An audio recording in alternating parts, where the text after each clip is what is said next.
my community.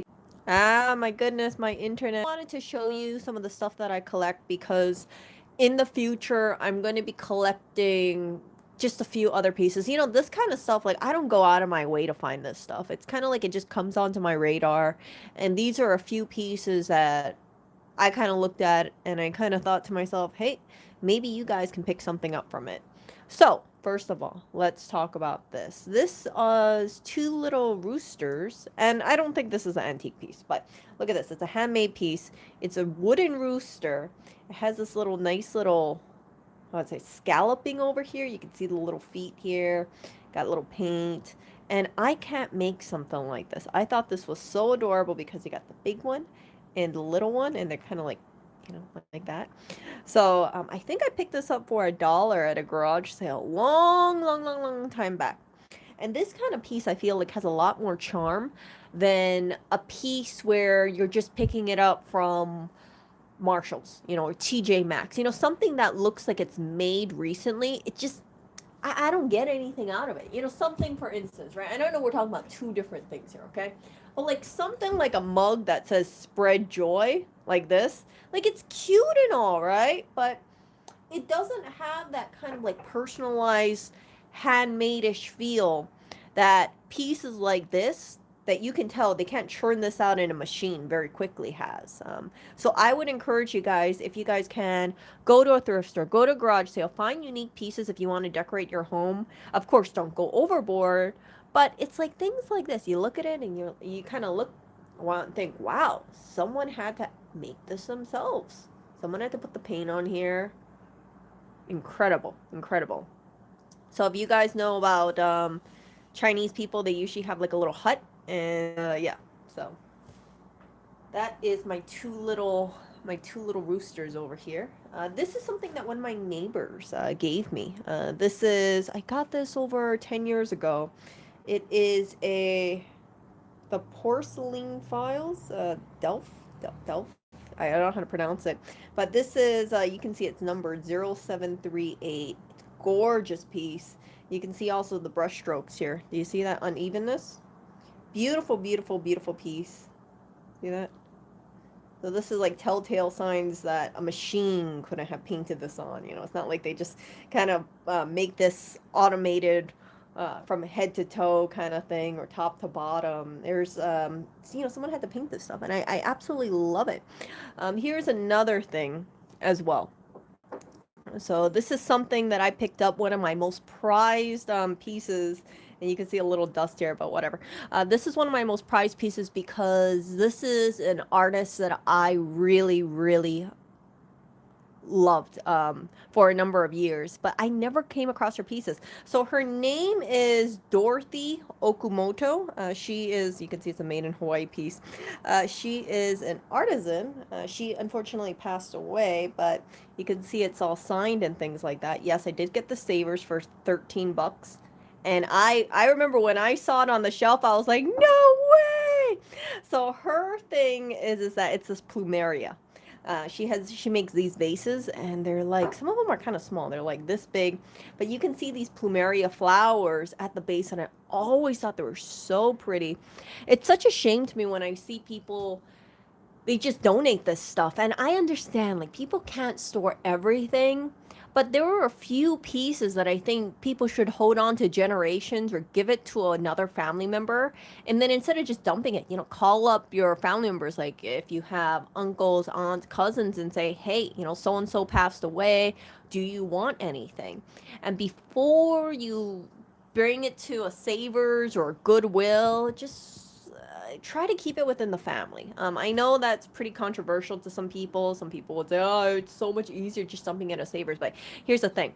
If this kind of stuff does not have a buyer, it goes all to the landfill. This kind of stuff, like I've seen people donate things, and the staff isn't the most gentle on things. Or if, let's say, people donate plates and someone decides to put a huge, like a stack of books on top, of course the plates are going to break, right? So there's always a risk of things breaking when you deal with fragile items. And although I wish this person just kept this item in the family, I feel very, very fortunate to have this piece. And see, the little trademark Plumeria. It's so pretty. Every time I see this, I feel so fortunate to have found it. So Dorothy Okamoto, her son, made a store. I don't know if the store's still around, but he started making these cats as well. But it's, of course, not the same. It's not the original person. But I don't have any desire to go out of my way to find this piece. But if a piece like this comes in my direction, if I go to a thrift store or a garage sale, I will pick up another Dorothy Okamoto place. I'm not going to go on Etsy or eBay to find anything like that. So these are things, that I found in the last, like, how much years? Like 17 years or so? This one I picked up. Can I see the date on here? This one I picked up. Doesn't say. Does not say.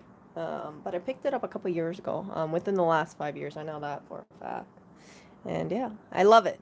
If you guys are from Hawaii, if you know, it's like the Hawaii thing where a lot of businesses have these maneki nepkos and then the Plumeria flowers, just totally a Hawaii thing.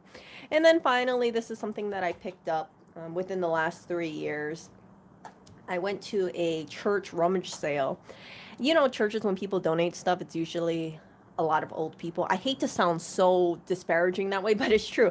It's a lot of like old collectibles, and I like going to those things because I like to see what are people offloading.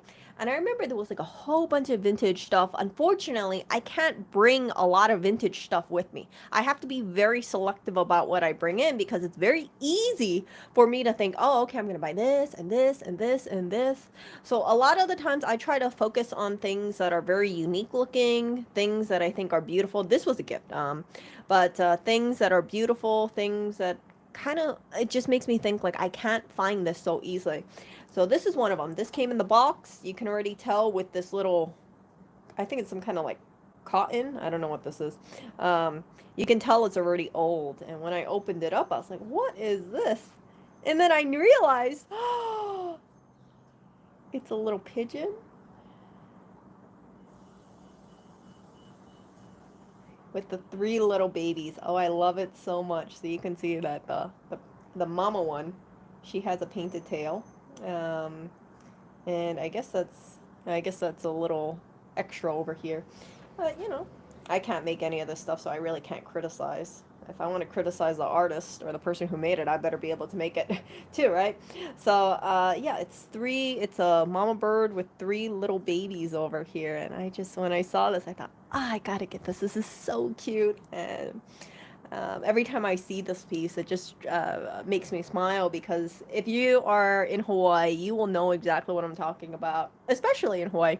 You'll see like a lot of pigeons or a lot of doves, zebra doves, kind of all congregating around, and they're just kind of like all scattered like this. And I just thought it's cute. I know I know birds are all over the place, but seeing something like this, it's so cute. You got like one facing this way, one facing this way, and then one facing this way. So the 3 babies don't look identical either, right? You can tell based on the beak that they're all kind of facing, they all look a little different. And I like that. I like having that kind of piece where it's just not so cookie cutter kind of thing. So these are pieces that I'm intending to keep for the rest of my life. And this is just a small portion of things. Like I have other pieces too, but nothing really stands out. But these, I have like not too many things. Like I don't really find too much vintage pieces that I really like. But these are like the best ones in my opinion, the ones that stand out, and I love it very much. I'm very thankful that whoever donated it. Garage sale, that kind of stuff. But I wish it was kept in the family, or I wish that it was not really risk going off to a thrift store. Again, go do a garage sale if you have any of this stuff that you want to let go. Have an estate sale, because that way you can ensure your items go to another home. Best thing to do though is give it to people that you directly know, because you don't know if you you don't like, maybe I'm just looking too into it, but for me, I kind of think to myself, the best thing that can happen to an item is cherished. An item is displayed, it's cherished, it's being used. If an item is seen every day, that really gives a lot of respect and a lot of appreciation to the person who made it. This kind of stuff, like I see it all the time. I'm very, very, I love seeing this. Little birds too brings a smile to my face. The little roosters as well. Can you guys tell I have like a thing for birds? Um, and then this vase. Every time I look at it, I'm like, ooh, it's so pretty. And it's great. Also, if you guys see a vintage item and if it has a chip in it for whatever reason, don't. I would say, if you like the rest of it, don't just throw it out or don't just get rid of it or don't just like pass on it because it has a little chip. Because here's the thing, unless you plan on reselling it, chances are it's not really going to matter in the big scope of things. Like, for instance, if I have like a bowl that's chipped, let's say a decorative bowl, and it's chipped on one side, I'm just going to turn it around. I'm going to say, hey, this thing is like 20 years old. It's, I'm not a museum. If it comes in my hands and already has a chip, or if I cause a chip, that's how life is. I mean, take my own body for example, right? I have scars on my body because I tripped, I fell, that kind of stuff. I got a paper cut. Unfortunately, it's scarred. Items are the same way. So some people, they just kind of focus and they kind of think, oh, why is my item has a scratch on it? Or they, even with me, cleaning the handbags kind of thing, I thought to myself, oh, it has all these water stains on it. But an item having damage is better than an item just sitting idly. Because again, if you're not planning to resell it for profit, then you really shouldn't focus too much on the condition of it. Of course, maintain it, right? But don't have this kind of thinking where you say, okay, this vase has a small chip in it. Yeah, I'm not gonna pick it up, or I'm not gonna like rehome it because it has a small chip and it looks bad. You could just turn it. Um, so yeah, this one doesn't have anything, but that's just an example piece. Like, you can't expect items that are 20, 30, 40, 50 years old to be in pristine condition, especially if it's going from one buyer to another buyer as well. So I hope that it encourages people to buy things secondhand and not be so nitpicky about things, because if you have, for an example, an item that's 100 years old, do you really think that people stored things in bubble wrap for 100 years? Like, no. People might have been moving and they could have just like put a bunch of dishes inside, or put some antique item in a trunk, and then all that stuff. Like, life happens. So yeah, I don't have any desire to go out and find antique things, but if I do see anything special, I will pick it up. It's just been quite some time since I saw a piece that really stood out to me. It was just like gorgeous, or just like I thought it was incredible. Sometimes I see antique pieces, but I pass on it because I think to myself, where would I put it, right? Do I think that this is a piece that I can truly cherish, and do I think that I can give an item a good home? And if I don't feel that way, then I'm just gonna pass on it. I'd rather give someone else the opportunity to buy it. And this is what I'm talking about, like garage sales, thrift stores, that kind of stuff. Although you do run the risk of it going straight to the landfill, I can't pick up every nice thing that I see, right? So my goals is that as I get older, I hope to find more antique vases. I like handmade items. You guys can see this. I like handmade items. I like artisanal pieces. I like vintage things, and I hope that I can come across some like vintage Chinese stuff, because I see like the newer generations around my age, and they're not into this stuff. They're thinking into like, ooh, we want the cutesy stuff. We want the cheap stuff. And I shouldn't say it in such a disparaging fashion, but I think there's a lot of history, a lot of like artisanal things that are being discarded out there simply because it's not in fashion and it's not in fad. And then when people inherit these things, they think, oh, I don't want this 50-year-old tapestry. Yeah, let me just throw it away, or let me just donate it. And there's not too many buyers for that kind of stuff. I've seen really gorgeous pieces, and I can tell that it was a lot of work putting it in. However, I can't, like I said, I can't take in everything I see. So, yeah, I don't take it. But I hope that more people are open to it, because there might be people out there who might have who might be surrounded around a bunch of beautiful, beautiful handmade, hand painted, hand embroidered stuff, and I hope they kind of give it a home. You know, be a caretaker about this stuff. It's not hard to maintain this stuff, in my opinion. Just keep it away from direct sunlight. Dust it if you want to, but if you don't dust it for 30 years, nothing bad's gonna happen, right? Don't keep it in hot conditions. Be aware about fading if it's if or be aware about damage, like don't get moisture on this kind of stuff. Wipe it down, but you know, like I don't have to worry about this kind of stuff, right? But yeah, it. I just wonder what's gonna happen to a lot of really nice heirloom pieces come in 10, 20 years, and I'm sure I'll find more of it, right? I'm sure I'll see more of this stuff going out to garage sales or Goodwills or Savers, and if I find a piece that I really like, then that's my gain. But I can't help but think, like, geez, you know, if it passed through from generation to generation to generation, it just kind of stops. It's a little heartbreaking. Yeah.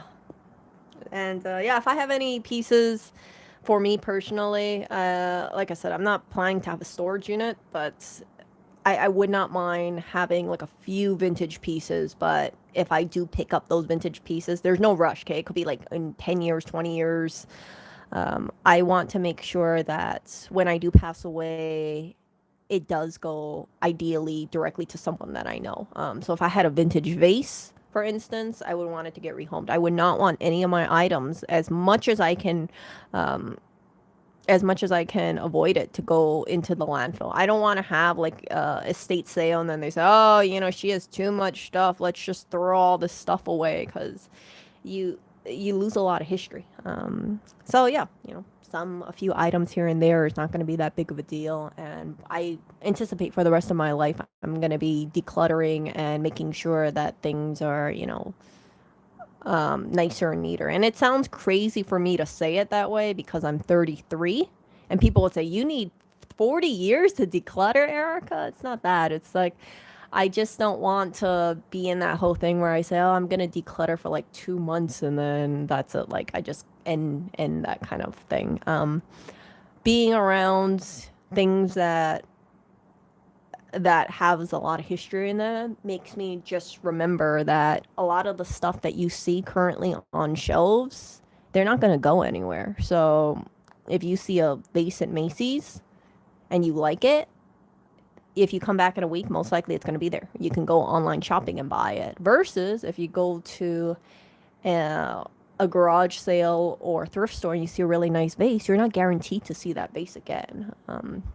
I've seen some really, really, really nice vases, by the way, at certain places, but I don't have any desire to get more vases unless it was a really nice vase, like a crystal vase or something like that. But even then, you know, even then, I want to start like a little vase collection, to be honest with you guys, like a vintage one where it's just like I can kind of tell that it just looks like it just looks like, yeah, it's been around for a while, and I want to be a caretaker of those items, but I'm not looking to have more than a couple vases. That's it. But I want a really, you know what I really want, you guys? I really want a large floor vase, like a Chinese vintage vase that's about 3-4 feet high. Those are really expensive. I don't think I would ever find one at a thrift store, but if I did see one, yeah, I would bring it over, because I would say, what are the chances of me finding this huge freaking vase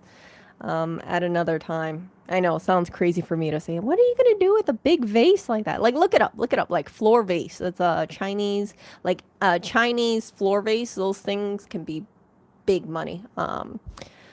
And I remember I saw this one person, and they lived in a house, and it was decorated with vintage Chinese furniture, vintage Chinese vases, and that kind of stuff. I thought it was so gorgeous, and they had this beautifully big vase, and I was like, oh, it's so pretty. I saw this years ago, and I remember thinking to myself, oh, it's so beautifully decorated. There was no touch of, you know, brand name stuff. It was just the pieces spoke for themselves, and you kind of had this realization that a lot of this stuff, it's really one of a kind. So yeah, that's all I wanted to say about this. I know I'm getting off on a little rant, but yeah, buy secondhand, buy vintage, help have help I don't want to say help connect abandoned or discarded vintage stuff with new homes, so whoever made it, they can be honored and appreciated moving forward. And some pieces, right? It's like this one, for instance, right? The artist here, she's passed away. So this is really the only one of the. This is like one of the little fragments that showed how talented she was. And I don't see anything um, having pieces like this. It's just like wow. I'm a huge fan of what she makes, and I hope in the future I hope that I come across another piece, but I don't want to pay a lot of money for her pieces. Some of her pieces are pretty inexpensive, others not, but I want to just find it randomly. If I found it at a Savers or Goodwill, then I will be very, very, very, very tempted to pick it up. Because, yeah. And telltale sign of how I know what her pieces are besides the Plumeria. All her pieces has like this nice kind of like creamy eggshell yellow color to it. I like it. You guys can tell like this is like more like a white, and then this is kind of like an off-white. And there's something very soothing about that color. But yeah, I don't need 500 vases from her or anything like that. Maybe just one or two pieces, and that's it. Okay, you guys. I'll see ya.